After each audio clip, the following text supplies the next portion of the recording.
الحمد لله وحده والصلاة والسلام على من لا نبي بعده وعلى آله وأصحابه أجمعين أما بعد فإن خير الحديث كتاب الله وخير الهدي هدي محمد صلى الله عليه وسلم وشر الأمور محدثاتها وكل محدثة بدعة وكل بدعة ضلالة وكل ضلالة في النار فأعوذ بالله من الشيطان الرجيم بسم الله الرحمن الرحيم فاتبعوا ملة إبراهيم حنيفا وما كان من المشركين رب اشرح لي صدري ويسر لي أمري واحلل عقدة من لساني يفقهوا قولي. میری ماں اور بہنوں میں آپ تمام کا آج کے ہمارے اس درس میں اسلامی طریقے سے استقبال کرتی ہوں. السلام علیکم ورحمۃ اللہ وبرکاتہ. الحمدللہ اللہ کا فضل و کرم ہے اور اللہ کا احسان ہے کہ اللہ رب العالمین نے مجھے اور آپ کو زندگی بخشی. پچھلا سال اللہ نے ہم کو عطا کیا اور اس میں اللہ رب العالمین نے ہم کو ایک عید عطا کی تھی. مسلمانوں کے لیے عام طور پر 2 عیدیں منانا اس کے اوپر حق ہے اور وہ 2 عیدیں کون کون سی ہیں؟ عید الاضحیٰ اور عید الفطر.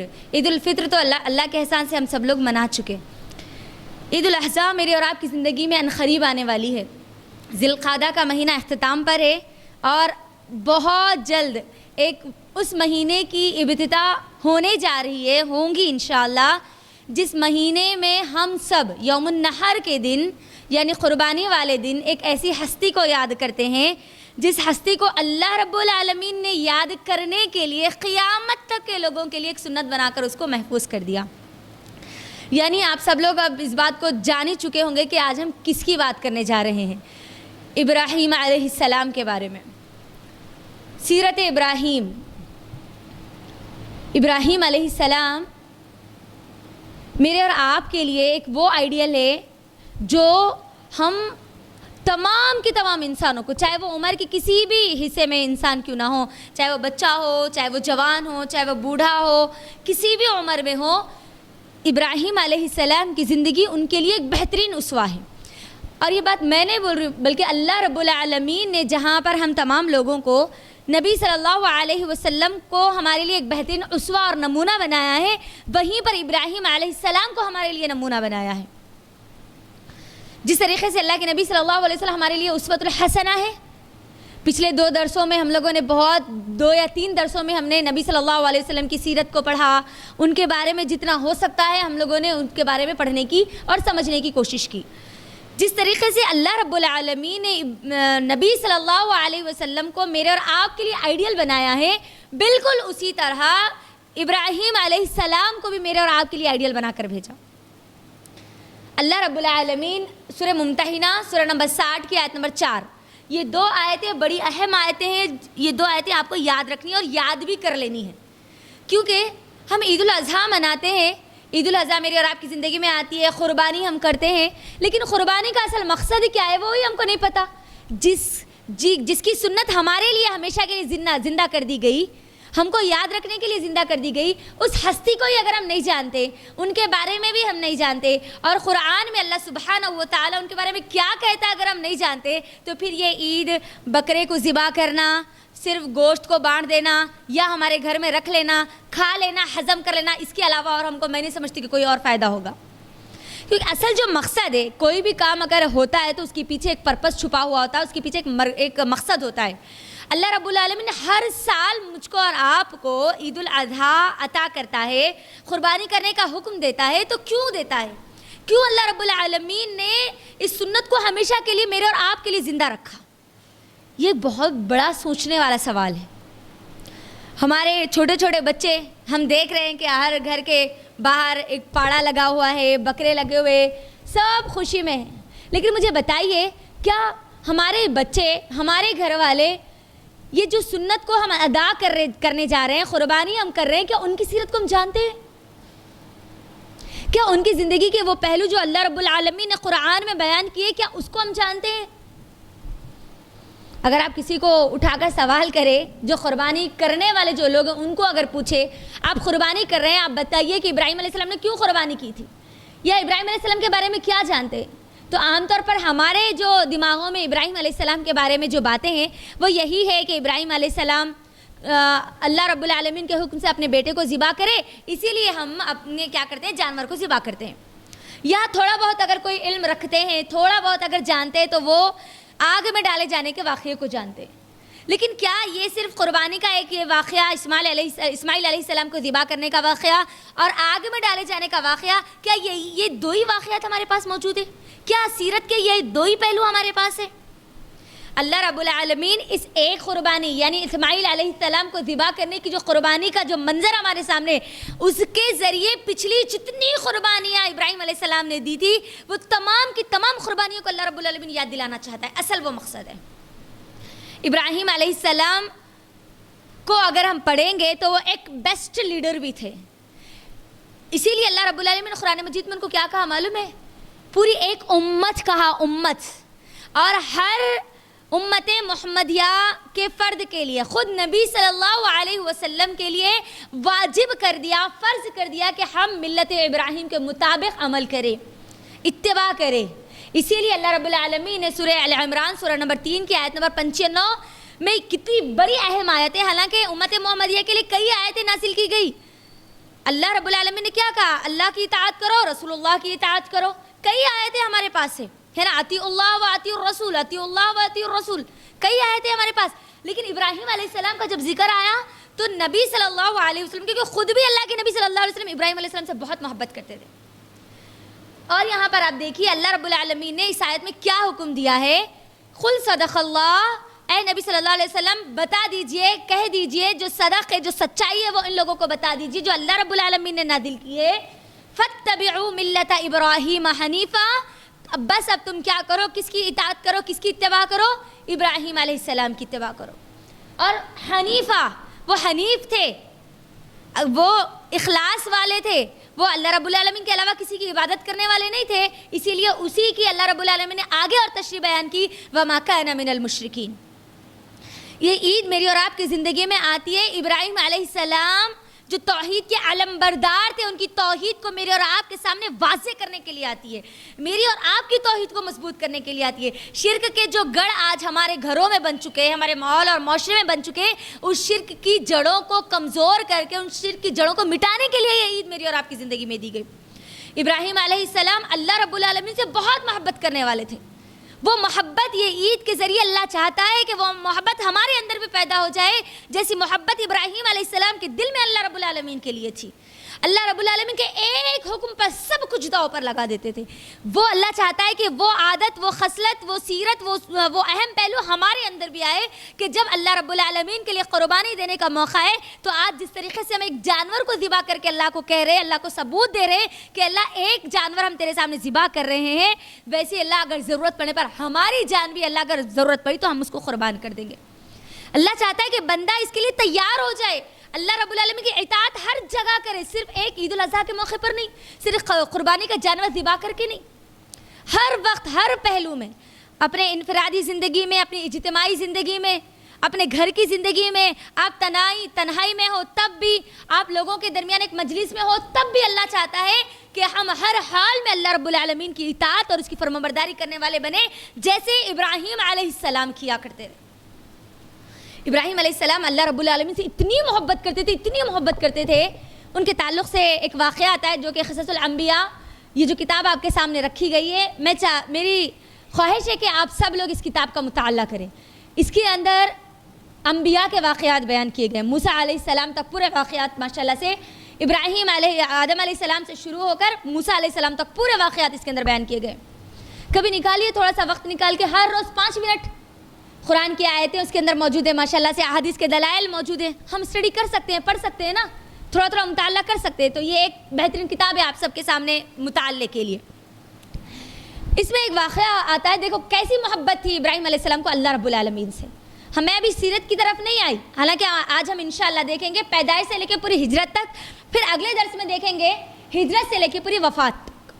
اور اسی کے دوران ان کی سیرت سے مجھ کو اور آپ کو کیا پہلو ملتے ہیں، میری اور آپ کی زندگی میں اللہ رب العالمین کیا چینجز لانا چاہتا ہے، وہ سب بھی ہم انشاءاللہ ہمارے درسوں کے دوران مطالعہ کریں گے انشاءاللہ. اور ذی الحجہ کا مہینہ جو آنے والا ہے انشاءاللہ، ذی الحجہ کے مہینے میں کرنے والے جو کام ہیں انشاءاللہ وہ کاموں کے بارے میں بھی انشاءاللہ میں آپ کے سامنے روشنی ڈالوں گی، تاکہ یہ ذی الحجہ کے 10 دن ہماری زندگی کے بہترین دن بن سکے۔ یہ دن عام دن نہیں ہے، اس بات کو یاد رکھ لیجیے۔ اللہ رب العالمین نے ان 10 دنوں کی قسم کھائی ہے۔ جیسے رمضان کی 10 راتیں اہم ہیں نا، ویسے ذی الحجہ کی یہ 10 دن بڑے اہم ہیں۔ اللہ کے نبی صلی اللہ علیہ وسلم یہ 10 دن پورا روزہ رکھا کرتے تھے۔ فرض نہیں ہے لیکن اللہ کے نبی کی سنت ہے، اللہ کے نبی رہا کرتے تھے۔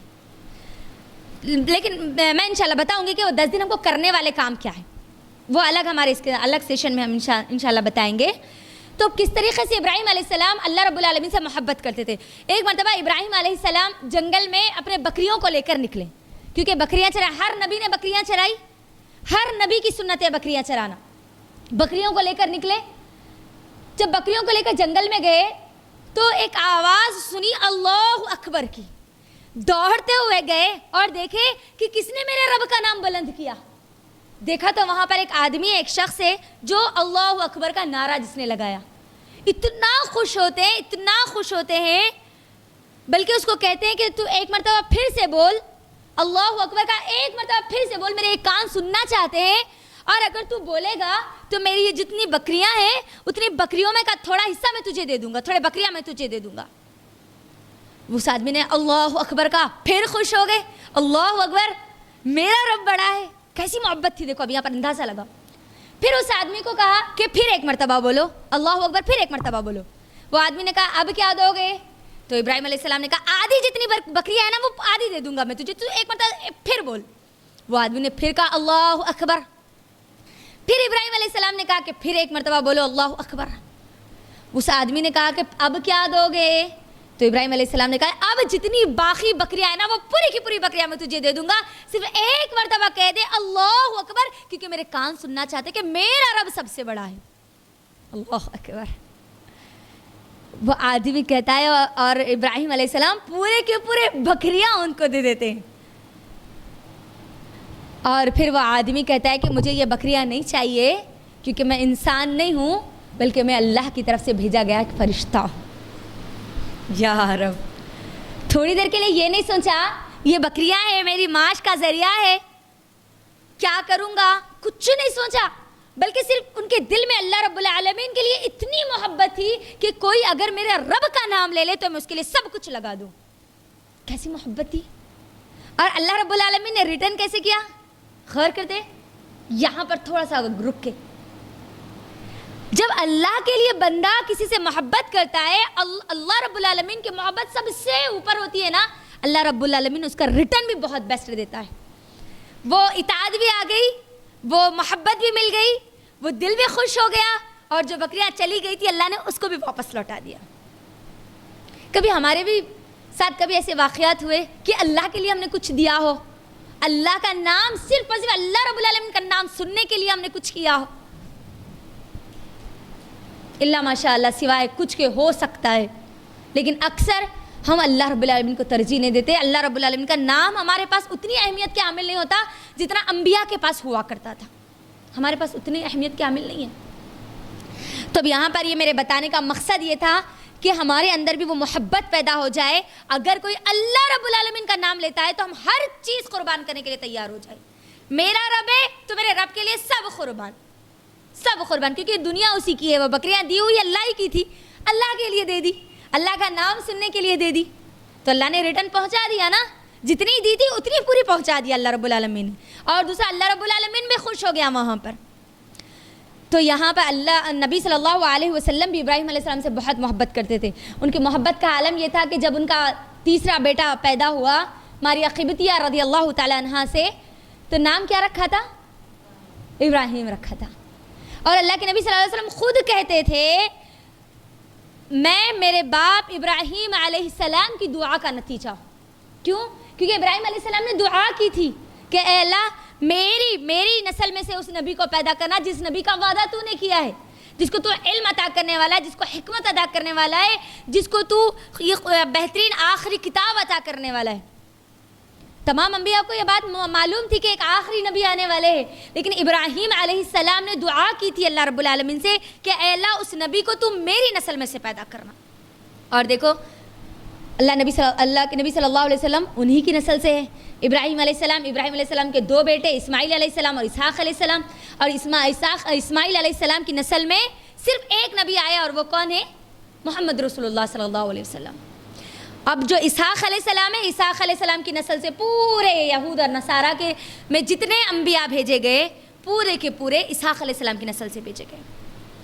تو یہاں پر یہ 2 آیتیں بڑی اہم ہیں, اور ان 2 آیتوں میں ہم کو یاد رکھنے والی کیا چیز ہے؟ ہمارے لیے ابراہیم علیہ السلام بالکل اسی طریقے سے اسوہ اور نمونہ ہے جس طریقے سے نبی صلی اللہ علیہ وسلم میرے اور آپ کے لیے ہے.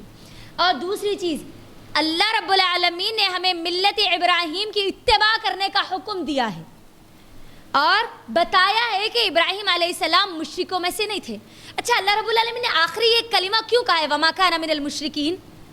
اللہ اگر نہ بولتے تو بھی کیا تھا, کیونکہ حنیفہ کا تو اللہ نے لفظ استعمال کر ہی لیا تھا وہاں پر, وَمَا كَانَ مِنَ الْمُشْرِكِينَ, کیونکہ ابراہیم علیہ السلام کا جو دور تھا, جو زمانہ تھا, وہ شرک کے دلدل میں لت پت تھا, شرک کے اڈے تھے پورے. ان کا پورا زمانہ, تقریباً زمانہ ان کا پیدائش سے لے کر جوانی تک, نبوت ملنے تک, پورا کا پورا دور شرک میں ملا ہوا تھا. پورے لوگ مشرک تھے, بت پرستی کیا کرتے تھے, دیوی دیوتاؤں کی پوجا کیا کرتے تھے, اپنے ہاتھ سے بنائے ہوئے لکڑی مٹی پتھر کے بت بنا کر اس کی عبادت کیا کرتے تھے. تو اللہ رب العالمین نے وہاں پر بتا دیا آج کی قوموں کے لیے بھی. کیوں؟ کیونکہ آج کے جتنے قومیں ہیں, چاہے وہ جوڈائزم کے یعنی یہودیت ہو, یہ بنی اسرائیل کے جتنے لوگ ہیں, ٹھیک ہے, یہودی جتنے ہیں, عیسائی جتنے ہیں, بدھسٹ جتنے ہیں, یہ سب ابراہیم علیہ السلام کو مانتے ہیں. اور 3 انبیاء کا ذکر آپ کو ہر مذہب کی کتابوں میں ملے گا, مشہور جتنے مذاہب ہیں ان سب میں ملے گا. 3 کون سے انبیاء؟ ایک تو نوح علیہ السلام کا ذکر ہم کو ملتا ہے, دوسرا ابراہیم علیہ السلام, اور تیسرا محمد رسول اللہ صلی اللہ علیہ وسلم. یہ 3 انبیاء. تو کیوں یہ جو یہودی ہے, یہ یہودی اپنے آپ کو ابراہیم علیہ السلام سے جوڑ کے بڑا فخر محسوس کرتے ہیں, اور عیسائی بھی اپنے آپ کو ابراہیم علیہ السلام سے جوڑ کے بڑا فخر محسوس کرتے ہیں. جبکہ اللہ رب العالمین نے ان دونوں کو سامنے رکھتے ہوئے, اور جتنے لوگ ابراہیم علیہ السلام کو مانتے ہیں ان سب کو سامنے رکھتے ہوئے, ان سب کے لیے علی الاعلان اللہ نے اعلان کر دیا وَمَا كَانَ مِنَ الْمُشْرِكِينَ. ابراہیم علیہ السلام مشرکوں میں سے نہیں تھے, بلکہ وہ ایک اکیلے اللہ رب العالمین کی عبادت کرنے والے تھے. جو اب یہودی ہے, عزیر علیہ السلام کو اللہ کا بیٹا مانتے ہیں اور اپنے آپ کو ابراہیم علیہ السلام سے جوڑتے ہیں, تو ان کا بھی رد ہو گیا یہاں پر. ان کے پاس بھی یہاں پر اب شرکی کی کوئی گنجائش نہیں رہی. اب عیسائیت کو دیکھ لیجئے, یہ 3 in 1 ٹرینیٹی کو جو مانتے ہیں, ٹرینیٹی کو بھی پورا کا پورا نست و نابود کر دیا صرف ایک آیت نے, ہے نا. ابراہیم علیہ السلام مشرکوں میں سے نہیں تھے, وہ عیسیٰ کو اللہ کا بیٹا نہیں کہتے تھے, نہ مریم کو اللہ کی بیوی کہتے تھے, نعوذ باللہ, ہے نا. تو یہاں پر اب جتنے بھی لوگ, جتنے بھی مذاہب کے لوگ ابراہیم علیہ السلام کو مانتے ہیں, ان سب کے لیے یہاں پر بتا دیا گیا کہ ابراہیم علیہ السلام مشرکوں میں سے نہیں تھے, بلکہ ابراہیم علیہ السلام ایک اکیلے اللہ عز و جل کی عبادت کرنے والے تھے. اور ابراہیم علیہ السلام کی جو سیرت ہے, ابراہیم علیہ السلام کی سیرت سے جتنے مذاہب ہم کو دنیا میں دکھتے ہیں, ان میں جس طریقے کا بھی شرک موجود ہے, چاہے وہ دیوی دیوتاؤں کا شرک ہو. اور ہمارے انڈیا میں ابراہیم علیہ السلام کی سیرت تو اتنی اہم اور ضروری ہے, کیونکہ انڈیا پورا کیا ہے آج, بدھ گھر بن چکا ہے آج ہمارا انڈیا, بت خانہ بن چکا ہے آج. وہی بت خانے جو ابراہیم علیہ السلام کے دور میں تھے, ابراہیم علیہ السلام کے شہر میں تھے, وہی کام آج مجھ کو اور آپ کو کرنا ہے جو کام ابراہیم علیہ السلام کرے تھے. وہی مشن جو ابراہیم علیہ السلام کو دیا گیا تھا, وہی مشن مجھ کو اور آپ کو بھی دیا گیا, اور وہی مشن پر مجھے اور آپ کو بھی لگنا ہے. تب یہاں پر بات کیا سمجھ میں آئی؟ یہ 2 اہم آیتیں جو آپ کو یاد رکھنی ہے پورے ٹاپک کے دوران, یہ مغز تھی. یہ 2 اہم آیتیں اس کی پورے کے پورے ٹاپک کی تمہید تھی. آئیے اب ہم دیکھتے ہیں ابراہیم علیہ السلام کا قصہ, ان کا پوری جو اسٹوری بیان کی گئی قرآن مجید میں. اللہ رب العالمین جتنے قرآن میں جتنے اسٹوریز بیان کرتا ہے, سب سے زیادہ اگر کسی کا قصہ بیان کیا ہے تو وہ کون ہے؟ سب سے زیادہ کس کا قصہ بیان کیا گیا؟ موسیٰ علیہ السلام کا. پوری قرآن مجید میں سب سے زیادہ اگر کسی کے بارے میں بات کی گئی ہے, کسی کی اسٹوری سے اگر بیان کی گئی ہے, تو وہ ہے موسیٰ علیہ السلام. 2nd نمبر پر جو سب سے زیادہ اگر کسی کے کسی کے بارے میں اگر بولا گیا ہے تو وہ ہے ابراہیم علیہ السلام. ٹھیک ہے, یاد رکھ لیجیے. ابراہیم علیہ السلام کا جو زمانہ تھا, پہلے نبی کون سے تھے؟ فرسٹ نبی, پہلے نبی آدم علیہ السلام. آدم علیہ السلام کے بعد کون سے نبی آئے؟ نوح علیہ السلام. نوح علیہ السلام کے بعد کون سے نبی آئے؟ نہیں نہیں, ہود علیہ السلام. ہود علیہ السلام کے بعد کون سے نبی آئے؟ صالح علیہ السلام. صالح علیہ السلام کے بعد آیا ابراہیم علیہ السلام کا زمانہ. آدم علیہ السلام آئے, اس وقت شرک کا کوئی وجود نہیں تھا. جس وقت آدم علیہ السلام اس دنیا سے چلے گئے, جانے کے بعد نوح علیہ السلام کا جو دور آیا, اس دور میں شرک عام ہو چکا تھا. وہاں سے نوح علیہ السلام کی زندگی سے نوح علیہ السلام کے دور میں وہاں شروع ہوا شرک کا پورا ایجنڈا. ٹھیک ہے, پھر اس کے بعد آئی قوم عاد. قوم عاد کس کی تھی؟ ہود علیہ السلام کی قوم تھی. اللہ رب العالمین قرآن میں کئی بار بیان کرتا ہے نا, قوم عاد, قوم سمود, یہ وہ قومیں جو برباد کر دی گئی ہے نا. تو اب قوم عاد آئی. قوم عاد کے بعد قوم سمود. قوم سمود کس کی قوم ہے؟ صالح علیہ السلام کی قوم ہے. پھر اس کے بعد جو قوم آئی وہ قوم ابراہیم, پوری بنی اسرائیل. ابراہیم علیہ السلام کا پورا زمانہ آیا. اور ابراہیم علیہ السلام جس زمانے میں آئے, جس دور میں آئے, وہاں پر کوئی نبی نہیں بھیجے گئے تھے. جس علاقے میں آئے, جس زمانے میں آئے, اس وقت کوئی نبی موجود نہیں تھے. اور وہ وقت پورا کا پورا, وہ زمانہ, وہ وہاں کے لوگ پوری طرح اللہ کو بھول چکے تھے. کوئی ان کو اللہ یاد دلانے والا موجود نہیں تھا, نہ کوئی اللہ کو یاد کرنے والے موجود تھے. پورے کے پورے لوگ شرک میں ڈوبے ہوئے تھے. پورے کے پورے لوگ دیوی دیوتاؤں کی عبادت کیا کرتے تھے. پتھر کے, مٹی کے, لکڑیوں کے بت خود تراشتے تھے اور اس کی عبادت خود کرتے تھے. خود اپنے ہاتھوں سے بناتے اور خود اس کے سامنے سر جھکایا کرتے تھے. تو اللہ رب العالمین نے ابراہیم علیہ السلام کو چنا عراق کے ایک شہر ار سے. عراق کا ایک شہر ار نام کا جو ایک شہر ہے, جو ایک بستی ہے, وہاں پر ابراہیم علیہ السلام پیدا ہوئے. ابراہیم علیہ السلام جس گھرانے میں پیدا ہوئے وہ پورا کا پورا گھرانہ ایک نمبر کا مشرک تھا, شرک کا گڑھ تھا وہ. اور یہ میں جتنی قصے میں بیان کرنے والی ہوں نا, یہ قصے صرف ایک کہانی کی سٹوری کے طور پہ نہیں ہے. اللہ رب العالمین سورہ اعراف میں کہتا ہے فَقْصُصِ الْقَصَصَ لَعَلَّكُمْ يَتَفَكَّرُونَ. اللہ رب العالمین قرآن مجید میں واقعات بیان کرتا ہے, اسٹوریز بیان کرتا ہے, تاکہ ہم کیا کریں؟ یتفکرون, ہم سب کیا کریں؟ اس پر غور و فکر کرنے والے بنے, اس سے نصیحت حاصل کرنے والے بنے. صرف سن لے نہیں, صرف مزے کے لیے سن لیا, اچھا ایسا ہوا, اچھا ایسا ہوا, نہیں. ہم کو اس کے اندر کیا پیغام دیا گیا؟ ایسی کیا وجوہات تھی کہ اللہ رب العالمین نے ان کے قصوں کو, ان کے کہانیوں کو, ان کی زندگی کو, ان کی سیرت کو قرآن مجید میں قیامت تک کے آنے والے لوگوں کے لیے حسوہ بنا دیا اور محفوظ رکھ دیا. قیامت تک کے لوگ اب فاتبعوا کس کی اتباع کریں گے؟ ملت ابراہیم کی اتباع کریں گے. تو اب یہاں پر ابراہیم علیہ السلام پیدا ہوئے بت گر کے گھر میں.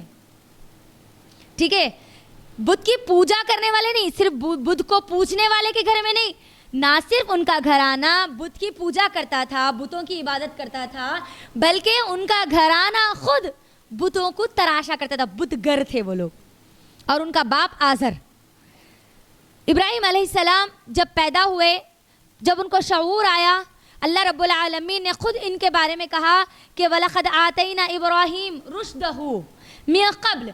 اللہ نے ان کو پہلے سے ہدایت دے کر رکھی تھی.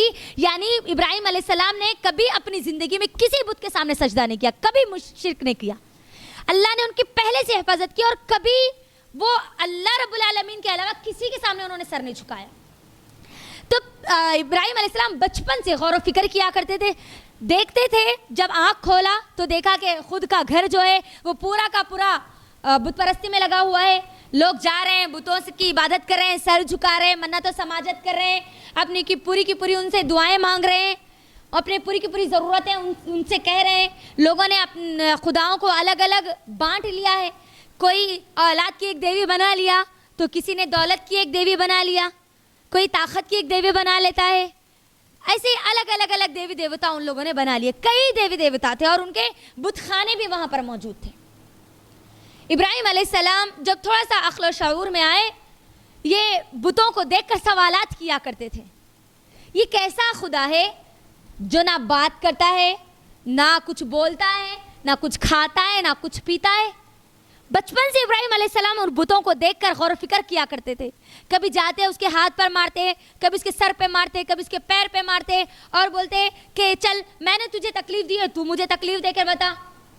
یعنی ابھی بچپن سے ہی وہ بتوں سے نفرت کیا کرتے تھے، اپنے ماں باپ سے سوالات کیا کرتے تھے، میرا رب کون ہے، آپ کا رب کون ہے۔ قصص الانبیاء میں واقعات موجود ہے، تفسیر کے ساتھ بہت واقعات ان کے ملتے ہیں۔ ایک مرتبہ وہ اپنی والدہ سے سوال کرتے ہیں ابراہیم علیہ السلام کہ بتاؤ میرا رب کون ہے، تو ان کی ماں کہتی ہے کہ میں ہوں۔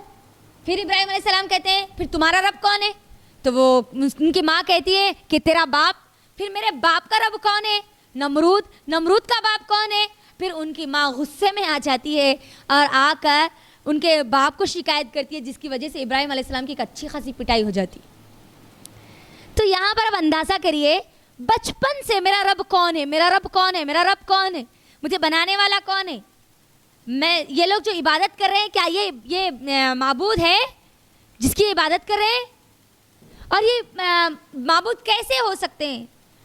اللہ رب العالمین نے ان کو جب ہدایت دی، اللہ رب العالمین نے جب ان کو سمجھ عطا کی، اللہ رب العالمین نے جب ان کو دنیا کے نظاروں کے ذریعے، کائنات کے ذریعے کائنات پر غور و فکر کرنا سکھایا، پھر جب نبوت عطا کی ان کو، تب ان کو یہ بات سمجھ میں آئی کہ میرا رب یہ کوئی نہیں ہے، نہ یہ بت ہے، نہ یہ دیوی ہے، نہ یہ دیوتا ہے، نہ میرا باپ ہے، نہ میری ماں ہے، نہ یہ بادشاہ نمرود ہے، بلکہ میرا رب اللہ رب العالمین ہے۔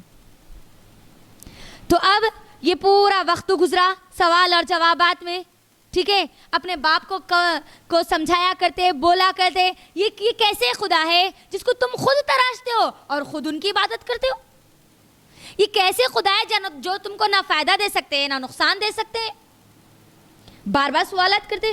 لیکن جب اللہ رب العالمین ان کو نبوت عطا کر دی، اب اس کے بعد ان کو حکم دے دیا گیا کہ اب دعوت کے کام پر لگ جاؤ، دعوت دینا آپ شروع کر دو۔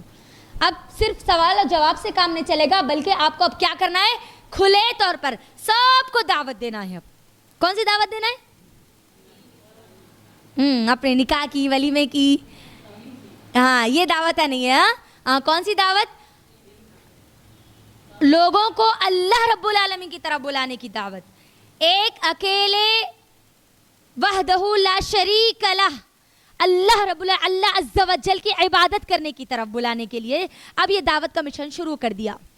اب جب دعوت کا مشن شروع ہوا ابراہیم علیہ السلام کی زندگی میں، تو وہاں پر جو ان کے لیے چیلنجز تھے، وہاں پر ان کے لیے جو شرک تھے جو ان کو مٹانے تھے، ان کے قوم میں 3 قسم کے شرک عام تھے۔ پہلا بت پرستی، اور دوسرا کواکب پرستی یعنی ستاروں کی عبادت کی جاتی تھی، چاند سورج ستارے، اور تیسری تھی آبا پرستی۔ آبا پرستی یعنی زندہ یا مردوں کو یا مردوں کو اپنے کیا باپ دادا جو بھی ہوتے تھے ان کو کیا کرتے تھے، خدا بنا لیا کرتے تھے۔ اب ان کے لیے چیلنج یہ 3 چیزیں تھی جس کو ان کو لوگوں کو ان 3 چیزوں میں بتانا تھا کہ نہ بت پرستی کرنے سے تم کو اللہ رب العالمین ملیں گے، نہ کواکب پرستی سے تم کو اللہ رب العالمین ملیں گے، اور نہ ہی تمہارے آبا پرستی کی وجہ سے تم کو اللہ رب العالمین ملیں گے۔ اب یہ 3 چیزوں کا رد کرنا ان کے لیے بہت اہم تھا، اور یہی 3 چیزیں تھی جو ہجرت سے پہلے ان کے ساتھ جتنے واقعات آئے، انہی 3 چیزوں کو مد نظر رکھتے ہوئے آئے۔ پوری سیرت ابراہیم اگر آپ کو 2 منٹ میں اگر سمجھنی ہے نا، تو اس بات کو یاد رکھ لیجئے، ابراہیم علیہ السلام اللہ رب العالمین نے ان کو شرک کے گھر سے توحید کے لیے چنا، توحید کے علمبردار بنا کر، بچپن سے داعی بنا کر اللہ رب العالمین نے ان کو بھیجا، ایک اکیلے پوری قوم کے لیے۔ ہم کیا سوچتے ہیں ہم اکیلے کیا کر سکتے ہیں، ہے نا؟ ابراہیم علیہ السلام کی سیرت کے ذریعے ہم کو یہاں پر بتا دیا گیا کہ اگر آپ کو دعوت کا کام کرنا ہے تو آپ اکیلے بھی کافی ہے۔ ابراہیم علیہ السلام اللہ رب العالمین نے مدد کی نا، جب آپ دین کا کام کریں گے نا، آپ اکیلے ٹھیک ہے کوئی بات نہیں، لیکن مدد آپ کو اللہ رب العالمین کی ہوگی، اور جب اللہ رب العالمین کی مدد ہوگی تو کوئی آپ کے ساتھ ایک بڑی جماعت ہو یا نہ ہو کوئی فرق پڑے گا؟ نہیں پڑے گا۔ ابراہیم علیہ السلام کو کچھ نقصان پہنچا سکے یہ لوگ؟ نہیں پہنچا سکے۔ تو اللہ رب العالمین کی توحید کو بیان کرنے کے لیے، شرک کو مٹانے کے لیے آپ کو کسی ایک بڑی جماعت کی ضرورت نہیں ہے، آپ کو اکیلے ہی اٹھنا ہوگا جیسے ابراہیم علیہ السلام اٹھے تھے، ٹھیک ہے؟ تو ابراہیم علیہ السلام کی اگر سیرت کو آپ کو اپنے ذہنوں میں رکھنا ہے نا محفوظ، تو اس بات کو یاد رکھ لیجئے، ابراہیم علیہ السلام آئے تھے، یہ 3 قسم کے جو چیزیں تھی، 3 قسم کے جو شرک تھے، اس کو انہوں نے اپنی زندگی سے مٹایا۔ بت پرستی میں اپنے قوم کو دعوت دیا، اپنے باپ کو دعوت دی، اپنے پورے گھر والوں کو دعوت دی، ٹھیک ہے، اور پھر اپنی پوری قوم کو کواکب پرستی یعنی ستاروں کے بارے میں بھی جو واقعات ہم کو ملتے ہیں پورے قرآن مجید، ان کی پوری زندگی کو دیکھیں۔ پھر اس کے بعد آبا پرستی، نمرود کے ساتھ جو واقعہ ہوا، پھر ان کو سزا کے طور پر جب یہ تینوں چیزیں وہاں پر وہ روکے، تو پھر ان کو ایک سزا کے طور پر ہم سب جانتے ہیں کہ آگ میں ڈالا گیا، آگ سے نکلے صحیح اور سالم، پھر ہجرت کے لیے نکل گئے، عراق سے مصر کی طرف سفر کیا، اور پھر مصر کے بعد سے 4 سفر ہم کو ان کی پوری زندگی میں ملتے ہیں جو کہ مکے کی طرف کیے گئے، 4 سفر۔ اتنی ہی ہے، دیکھو سیرت کتنی ایزی ہے نا۔ یہ 3 شرک کے یہ 3 قسمیں ختم کرے، سزا ملی، قوم کے لوگوں نے سزا دی، لیکن الحمدللہ اللہ رب العالمین نے ان کی حفاظت کی۔ پھر وہاں سے وہ شہر کو چھوڑ کے نکل گئے، پھر جب گئے وہاں پہ اللہ رب العالمین کا پھر حکم آیا، پھر وہاں سے نکلے مکہ کی طرف۔ مکہ کی طرف جب گئے تو 4 سفر کیے، وہ 4 سفروں بھی بڑے اہم تھے، بہت اہم تھے۔ وہ 4 سفر جو ہے نا، یہ ہم کو ذی الحجہ کے مہینے سے بہت زیادہ جوڑتے ہیں، کیونکہ ہم عید الاضحیٰ جو مناتے ہیں قربانی، وہ 4 سفروں میں سے ہی ایک سفر تھا جس میں اللہ رب العالمین نے ان کے بیٹے اسماعیل علیہ السلام کو ذبح کرنے کا حکم دیا تھا، ٹھیک ہے۔ تو اب یہاں پر دیکھیے ان کی پوری زندگی چیلنجز سے بھری ہوئی ہے، پوری زندگی گھر سے لے کے موت۔ اب ان کا گھر شروع ہوا، اب جب ختم ہو رہا ان کا زندگی کا جو سفر ختم ہو رہا، جب موت ان کے قریب تھی، تب تک بھی ان کے لیے آزمائشوں کا گھیرا پورا کا پورا گھرا ہوا تھا۔ ابراہیم علیہ السلام کی پوری زندگی قربانیوں سے بھری ہوئی تھی۔ ابراہیم علیہ السلام کی سیرت ہم کو صرف ایک قربانی کو یاد نہیں دلاتی، بلکہ ان کی زندگی کی ایک ایک قربانی کو ہم کو یاد دلاتی، ایک ایک قربانی۔ اب یہاں پر ہم دیکھتے ہیں کہ کیسے انہوں نے قربانیاں دی، کیسے انہوں نے لوگوں کو اللہ کی طرف بلایا، کیسے انہوں نے یہ قوم کے جو 3 شرک تھے اس کو ختم کیا۔ اور یہ شرک ہمارے پاس بھی موجود ہے، ہمارے پاس بھی ہے۔ بت پرستی غیر مسلمانوں میں ہے، لیکن سیرت مسلمانوں کے لیے بتائی گئی، تو اب یہاں پر یقیناً ہم بت پرستی تو نہیں ہے، ہاں بابا پرستی ہے اپنے پاس، ہے نا، اس میں اور اس میں کوئی فرق نہیں ہے، زیادہ ڈفرنس ہم کو نہیں ملتا۔ تو وہ شرک جو اس دور میں تھا وہ شرک آج بھی موجود ہے۔ کواکب پرستی غیر مسلم میں ہے، مسلمانوں میں بھی کچھ نہ کچھ شبہات ان کے پاس موجود ہے۔ آج بھی علم رکھنے والے لوگ بھی چاند سے، سورج سے، نہ جانے کون کون سے عقیدوں کو انہوں نے گڑھ لیا ہے۔ آبا پرستی بھی عام ہو رہی، اب شروع ہو رہی وہ بھی، اور غیر مسلمانوں میں یہ بھی موجود ہے۔ آبا پرستی ہے، ابھی بھی ہے، زندہ یا مردوں کو خدا بنا لینا۔ کہتے ہیں ہم مسلمان ہیں، مسلمان شیعہ مسلم ہیں، ہم کہہ کے مسلم شیعہ مسلم صرف مسلم ہوتا ہے نا۔ ابراہیم علیہ السلام بھی کے بارے میں بھی ہم کو کیا بتایا گیا، ابراہیم علیہ السلام بھی مسلمان تھے۔ ابراہیم علیہ السلام یہودی نہیں تھے، ابراہیم علیہ السلام عیسائی نہیں تھے، ابراہیم علیہ السلام ہندو نہیں تھے، ابراہیم علیہ السلام شیعہ نہیں تھے، ابراہیم علیہ السلام کوئی اور مذہب کو ماننے والے نہیں تھے، بلکہ ابراہیم علیہ السلام اسلام کو ماننے والے اور مسلمان تھے، ٹھیک ہے۔ تو ہم دیکھتے ہیں کہ کس طریقے سے انہوں نے یہ 3 کی 3 چیزوں کو ختم کیا۔ سب سے پہلی چیز آئی ہے بت پرستی کی طرف، اس کے اندر آپ لکھیے، آیتوں کو بھی لکھیے آپ لوگ، تاکہ آپ لوگوں کو یہ چیزیں ہمیشہ کے لیے محفوظ رہیں۔ اللہ رب العالمین قرآن مجید میں سورہ مریم سورہ نمبر 19 کی آیت نمبر 41 میں اللہ کہتا ہے وَذْكُرْ فِي الْكِتَابِ إِبْرَاهِيمَ إِنَّهُ كَانَ صِدِّيقًا نَبِيًّا، اے نبی صلی اللہ علیہ وسلم ذکر کیجئے، بتائیے ان لوگوں کو اس کتاب میں جو ذکر کیا گیا ہے ابراہیم علیہ السلام کا، انہو کان صدیقا نبیّا، یہ بہت سچے نبی تھے۔ یعنی اب ابراہیم علیہ السلام کا قصہ اللہ رب العالمین خود چاہتے ہیں کہ ہم لوگوں کو بتلائے، ٹھیک ہے۔ نبی صلی اللہ علیہ وسلم کو حکم دیا گیا کہ اس کتاب میں ان کا ذکر کیجئے، بتائیے کہ یہ ابراہیم علیہ السلام جو تھے وہ کان صدیقا نبیّا، وہ کیا تھے؟ سچے نبی تھے، وہ جھوٹے نبی نہیں تھے، ان کی ہر بات سچی تھی، ان کے دعوے سچے تھے، ان کی توحید سچی تھی، وہ مشرکوں میں سے نہیں تھے۔ تو اب یہاں پر دیکھیے، سب سے پہلے انہوں نے جو دعوت دی وہ اپنے باپ کو دعوت تھی، ٹھیک ہے۔ جب اللہ نے نبوت عطا کی تو دعوت کا سلسلہ کہاں سے شروع ہوا؟ گھر سے شروع ہوا. گھر میں بھی کس سے؟ باپ سے. اچھا باپ سے کیوں شروع ہوا؟ بولو. گھر کے ہیڈ کون رہتے؟ ماں یا باپ؟ اگر باپ اگر شرک سے بیزارگی اختیار کر لے تو کیا ماں کی اتنی ہمت ہو سکتی ہے کہ وہ شرک کرے؟ ہمارے گھروں میں بھی آپ دیکھ لیجئے, اگر کوئی کسی گھر کے والد اگر بول دے کہ یہ شرک ہے, ہمارے گھر میں یہ نہیں چلے گا, تو آپ مجھے بولیے کیا اس گھر کی مائیں کر سکتی ہے؟ نہیں, کرنے والی بھی چھوڑ دیتی. کیوں؟ کیونکہ ان کے گھر کے جو مین پرسن ہے وہ کیا کرے, انہوں نے اپنے آپ کو شرک سے بیزار کر لیا.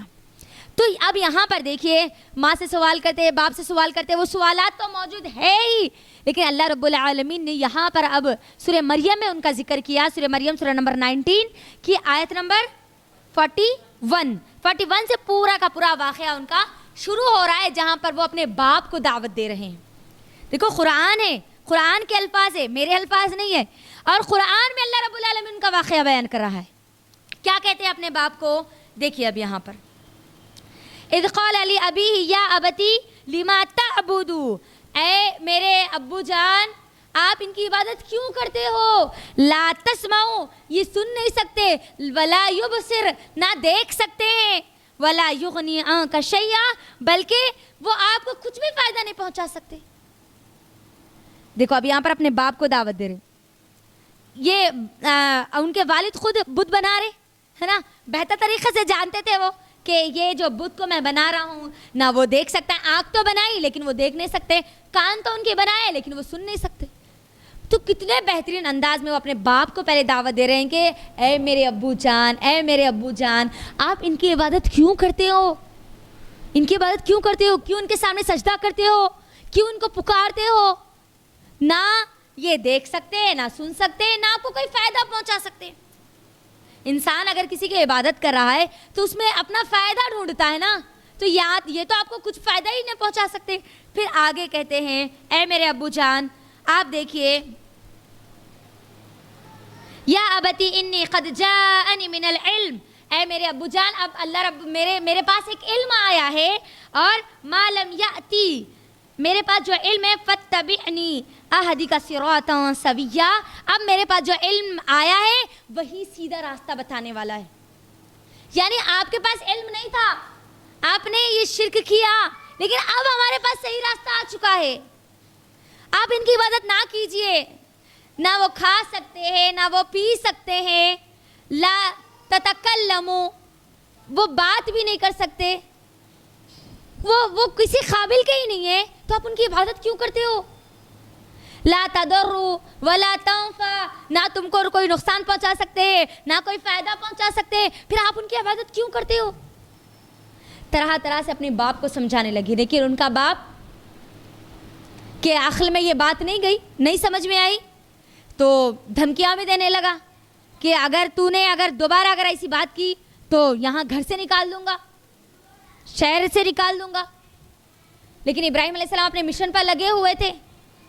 باپ کو دعوت دینے کے بعد قوم بچی ہوئی تھی, بار بار قوم کو تو بولا کرتے تھے, لیکن اللہ رب العالمین نے سورہ شعراء سورہ نمبر 26 کی آیت نمبر 69 سے 85 تک اللہ نے وہ باپ سے اور قوم سے جو خطاب تھا وہ پورا کا پورا خطاب اللہ رب العالمین نے اس میں بیان کیا ہے. اب اس کے اندر ہم دیکھتے ہیں کہ اللہ رب العالمین نے کیا بیان کیا.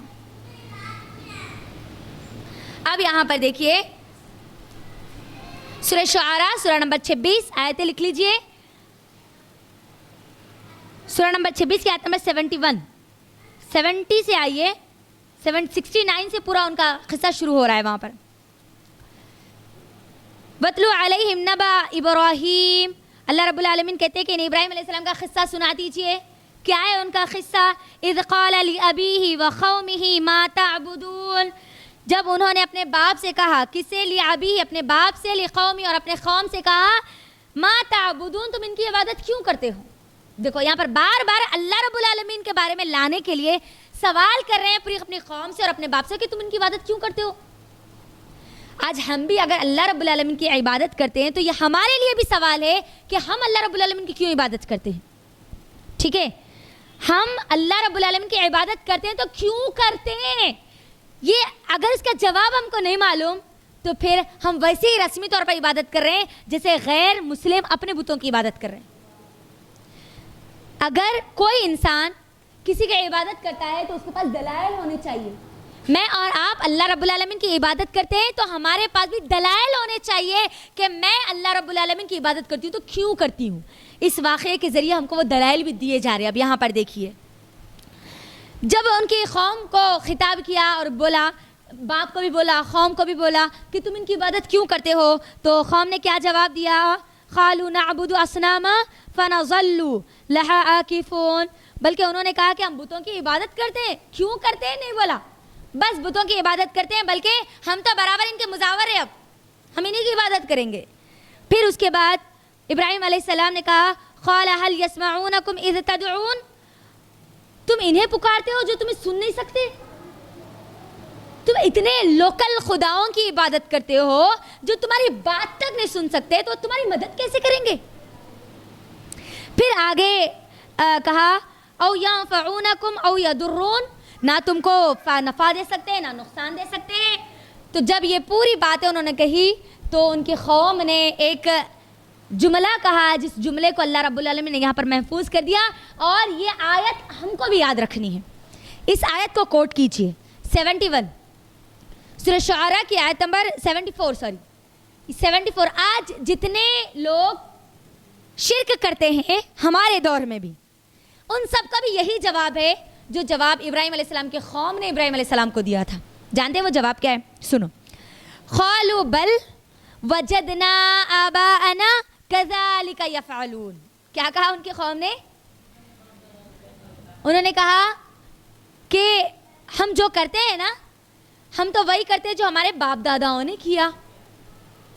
یعنی ہم خالی عبادت نہیں کر رہے, ہمارے باپ دادا کرتے تھے اسی لیے ہم کر رہے ہیں. جواب ان کے پاس نہیں تھا کیوں کرتے ہو عبادت. جب کسی کے پاس جواب نہیں ہوتا کہ وہ عبادت کیوں کرتے ہیں, تو آخر میں جو تھپا لگاتے ہیں نا, وہ تھپا کیا رہتا؟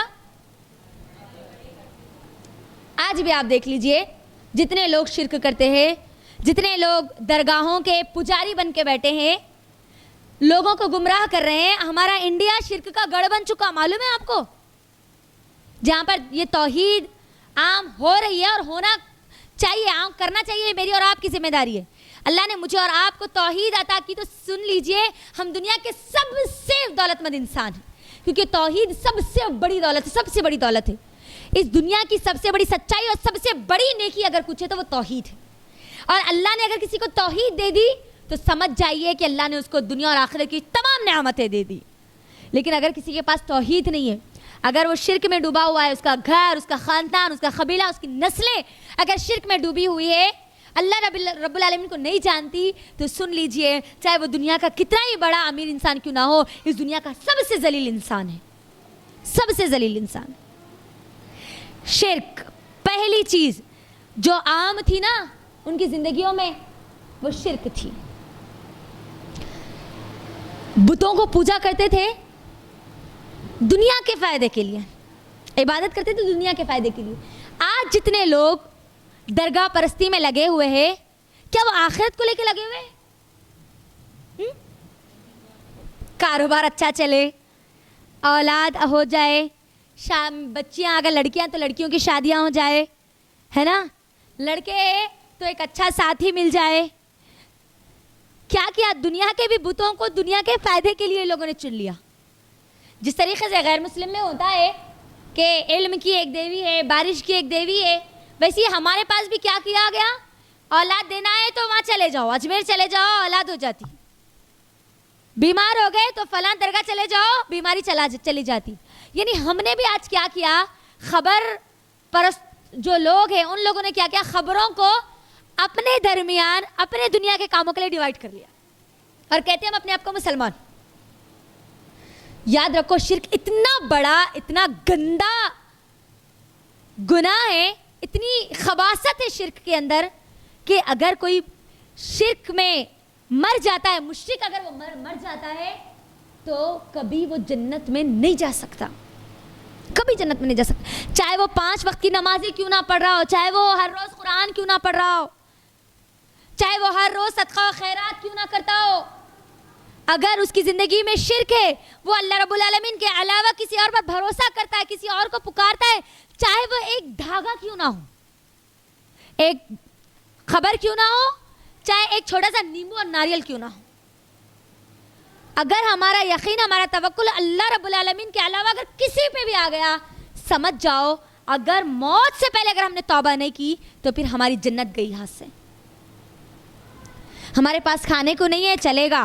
پینے کو نہیں ہے، چلے گا. دنیا میں کوئی مقام نہیں ہے، چلے گا. کوئی عیش و آرام کی چیز نہیں ہے، چلے گا. لیکن توحید کے بغیر مر جائے، مشرک بن کے مر جائے، یہ نہیں چلے گا. پہلی چیز ہم کو جو کلیئر کرنی ہے نا، وہ توحید کو کلیئر کرنی ہے. اور اگر کوئی شرک کرتے ہیں اور یہ الفاظ بولتے ہیں تو پھر یہی وہ الفاظ ہے جو اللہ نے 1450 سال پہلے قرآن میں محفوظ کر دیے. آج جتنے یہ مشرک بابا آج جو کہتے ہے نا، نقش بندی آج ہمارے پاس جو ہے، اللہ اس کو ہدایت دے یا اس کو نست و نابود کر دے، شرک کو پھیلاتے جا رہا ہے، پھیلاتے جا رہا ہے، پھیلاتے جا رہا ہے قرآن کی آیتوں کے ساتھ. وہ بھی اللہ اکبر، قرآن سے لوگوں کو گمراہ کرے. وہ قرآن جو لوگوں کے ہدایت کے لیے نازل کی گئی تھی، اسی قرآن سے لوگوں کو شرک کی طرف لے جا رہا ہے پاکھنڈی. اللہ اس سے ہماری قوم کی حفاظت کرے، اس کے شر سے اللہ ہماری اور ہماری نسلوں کی حفاظت کرے.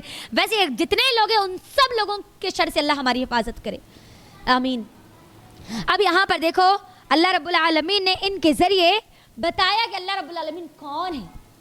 وہ آیتوں کو گھر میں جائیے، گھر میں جا کے اور گہرائی سے اس کا مطالعہ کیجئے، تاکہ یہ جو عید میں اور آپ آنے والی انشاءاللہ اس کو منائیں گے نا، توحید کو مضبوط اپنے دل اور دماغ میں کر کے انشاءاللہ منائیں گے.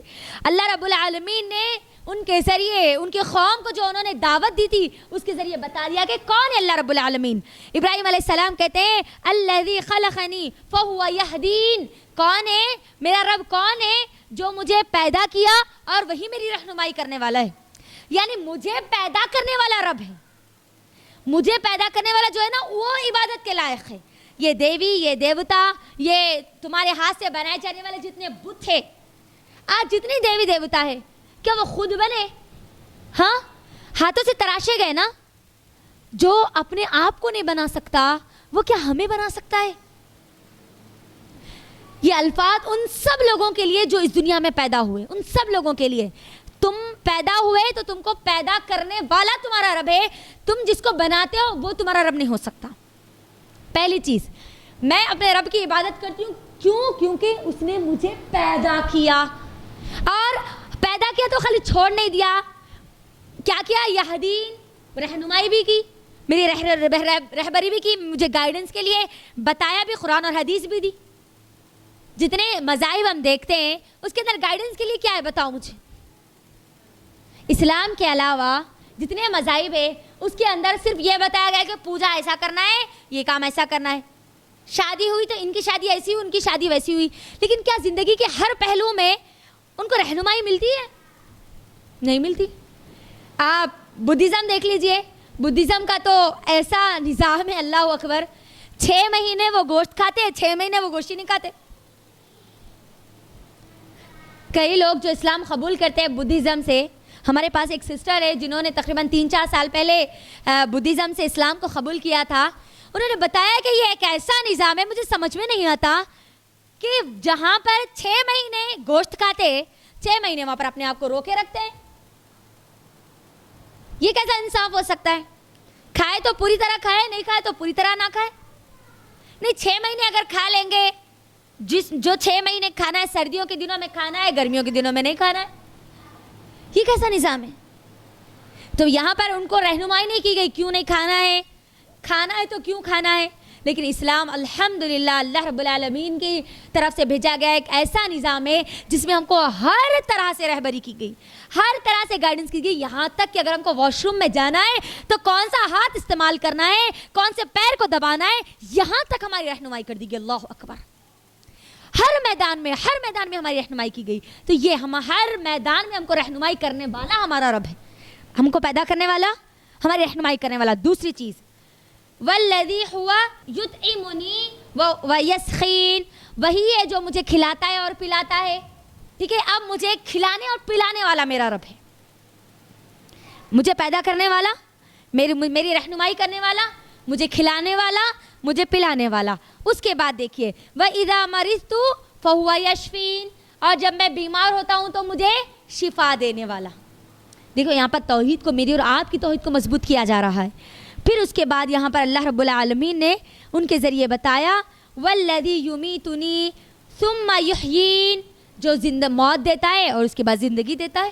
جو موت دینے والا، جو ہم کو ختم کرنے والا ہے، ہمارے مار ڈالے گا اور ہم کو زندہ کرے گا.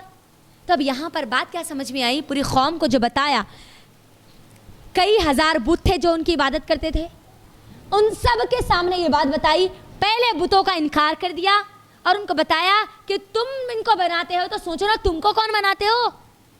ان کی دماغوں کو کھولنا اصل مقصد تھا، بتانا مقصد تھا کہ تم کو کھلانے والا، تم کو پلانے والا یہ بت نہ کھا سکتے ہیں، نہ پی سکتے ہیں، نہ بات کر سکتے ہیں، نہ تمہاری رہنمائی کر سکتے ہیں، تو یہ تمہاری بت کیسے ہو سکتے ہیں؟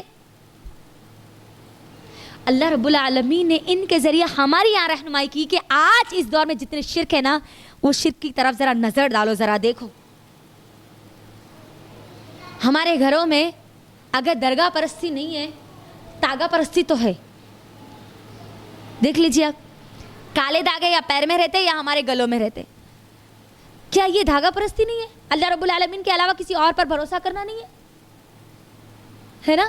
یہ بھی تو شرک ہے نا. سوچو تھوڑی دیر کے لیے، وہ اللہ جس کا مقام اللہ اکبر اتنا بلند ہے، اتنا بلند ہے، اگر ہماری پوری زندگی میں اگر اس کا ذکر کرے، اس کی اگر ذات کو بلند کرنے کے لیے لگ جائے تو ہماری پوری زندگی کٹ جائے گی.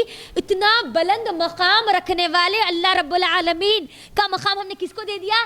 ایک معمولی سے دھاگے کو، معمولی سے نیمبو ناریل کو، ایک بابا کو، ایک خبر کو، ایک دیوی اور ایک دیوتا کو. سوچو تھوڑی دیر کے لیے. اگر میں اپنے آپ کو مسلمان کہتی ہوں تو سب سے پہلی چیز میرا عقیدہ ایک دم کلیئر ہونا چاہیے، بالکل اسی طریقے سے جس طریقے سے ابراہیم علیہ السلام کا کلیئر تھا. سیدھا بولنے لگے کہ یہ جتنے بت ہیں نا، میں ان سب سے نفرت کرتا ہوں، میرا رب تو صرف ایک اکیلا اللہ رب العالمین ہے. ہم کو گھن محسوس ہونا چاہیے جب ہم مشرکوں کو دیکھتے ہیں یا مشرکوں کے وہ مشرکانہ عمل کو دیکھتے ہیں. دیکھیے مجھے بتائیے، ہمارے ماحول اور معاشرے میں، ہمارے خود کے خاندان میں دیکھ لیجئے کتنے لوگ ہیں جو شرک کرتے ہیں. کیا کبھی ہم ان کو گئے جا کے کبھی بولے یہ شرک ہے؟ یہ ناریالاں، یہ دھاگے، یہ تاگے، یہ نیمبو، یہ مرچیاں کیوں لگاتے ہیں؟ نئی گاڑی لی ہے کہ سیدھا لگا دیتے. بچہ بیچارہ چھوٹا، اتنا پیارا ننھا منا پیارا، اتنا پیارا بچہ رہتا، کیوٹ سا، اس کو کیا کرتے معلوم کہ لے کے سیدھا اس کے کلے پہ ٹیکا لگا کے چھوڑ دیتے. کیا بول کے؟ کیوں لگاتے ہو ٹیکا؟ نظر نہیں لگے گی. مطلب ایک کالا ٹیکا اس کو کیا کرے گا؟ نظر سے بچائے گا. اللہ رب العالمین نہیں بچائے گا، دعا اذکار پڑھ کے پھونکیں گے تو نہیں بچائے گا، نعوذ باللہ. یہ ٹیکا بچائے، ایک کالا ٹیکا جو دھواں سے نکلا. پیروں کے بچوں کے ہاتھوں میں، ان کے پیروں میں کالے ڈوریاں باندھ دیے جاتے ہیں، کالی پوت کے ساتھ. کیوں باندھ دیے جاتے؟ بچے کی طبیعت خراب نہیں ہوگی. وہی بچہ جب بڑا ہوتا ہے تو وہ کالے ڈوریاں کہاں پھینکتے؟ سیدھا لے کے جا کے نالیوں میں پھینکتے. کیا اوقات ہے ان کی کالے دھاگوں کی؟ سوچو. اگر ہم نے ہمارے گھروں کو شرک سے پاک نہیں کیا اور عید الاضحیٰ تو منا لی، قربانی تو دے دی، سن لیجئے سوائے گوشت کے کھانے کے علاوہ اور ہم کو کچھ بھی فائدہ نہیں ہوا. جو اصل پیچھے جو مقصد تھا وہ مقصد ہی ہم نے نہیں لیا اس کا. شرک سے بیزار ہو چکے تھے ابراہیم علیہ السلام. شرک سے بیزاری علی الاعلان انہوں نے اقرار کیا تھا اس بات کا. شرک کو پہلے انہوں نے ہٹایا تھا.